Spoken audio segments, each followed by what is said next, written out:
people who donated for this book.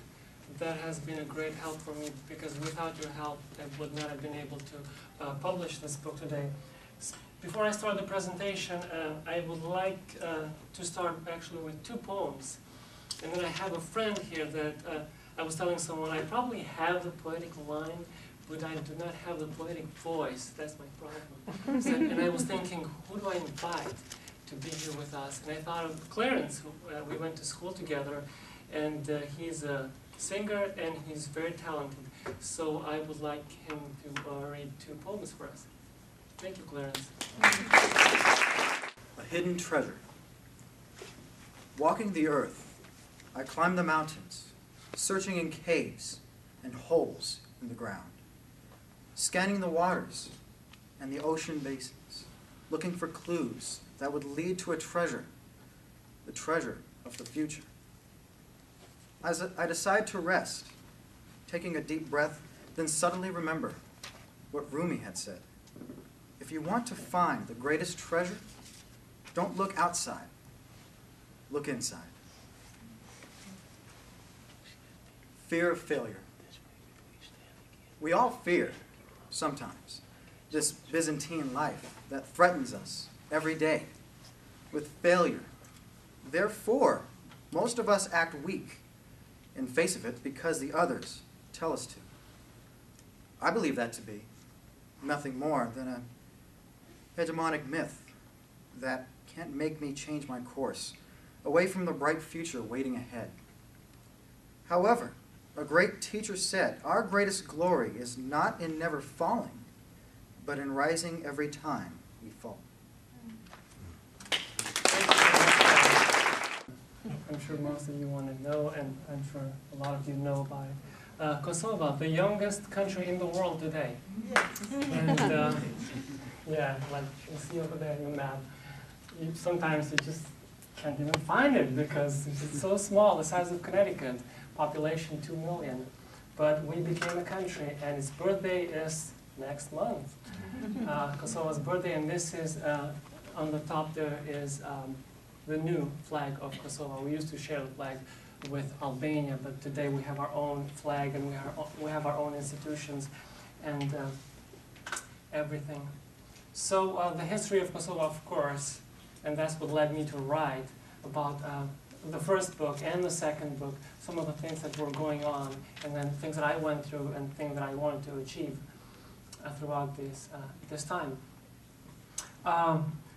Right after the death of Tito, I'm sure you've heard of Tito, right after his death, Milosevic became the president of whole Yugoslavia. And at that time, Yugoslavia also included Kosovo, unfortunately.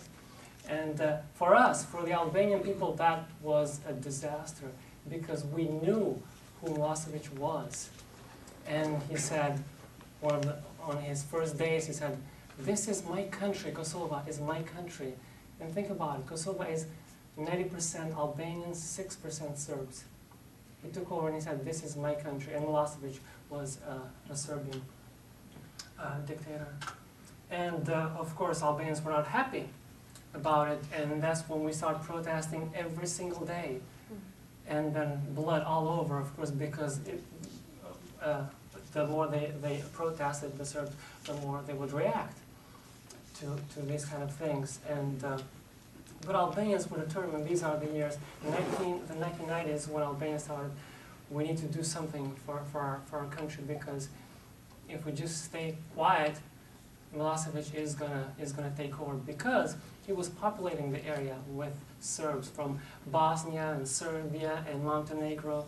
So that's how he was planning on taking over.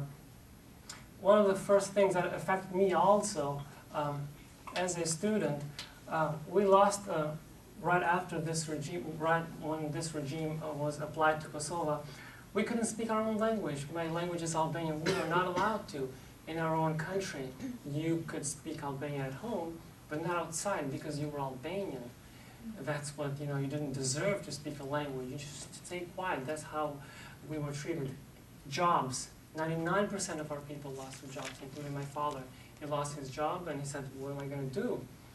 They thought about moving, but it was difficult to get out. And schools, one of the most important things. no schools, no future for Kosovo. And that was the goal of this dictator. And then it was, I had finished first grade elementary school, and the second day I go to school with all my friends, all happy and waiting for our school to open, have our teachers welcome us. That's what we usually do.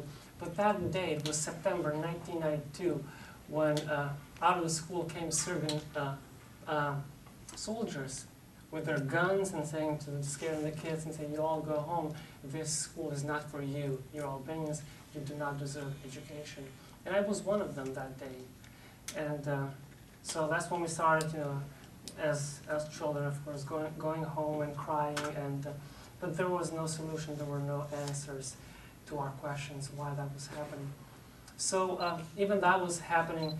We went to school without a school there, on quotation marks, for 8 years. We got an education secretly, trying to find a safe place that Serbs would not find out that we were getting an education, because as an Albanian, like I said, I was not allowed to get an education, and that was happening throughout the country.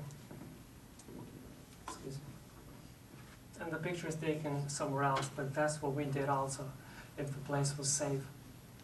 So, like, all those things were going on, Albanians protesting. Milosevic said, okay, that's it. We're going to deal with this problem in a different way, ethnic cleansing, to get rid of all the Albanian people from their lands. And they started doing that. By 1999, more than 1 million Albanians were forced to leave. And this is how it happened. Brought to my mind some old memories mixed with tears, some memories mingled with fears. The mind itself recalls the wailing history written on muddy lanes by refugees' tracks, escaping their homes, groggy and barefoot, crying and glancing back from time to time, making sure that death is still a few feet away. Oh, monstrous days, please make nobody go through this misery and agony again, never again. Për çdo ditë po qel nga një fletë, era sillet për ta shtuar për jetë. Shiu dëshiron lulës për të ndihmuar, dëshiron jetën për t'ia shpëtuar. Shiu dëshiron për të arritur, sepse është kohë e keqe e papritur. I'm very happy that I can read Albanian, actually, because it's been 3.5 years, no Albanians here whatsoever, Southern Oregon. So I'm losing my own language, but I have English, so I think I do. Thank you again.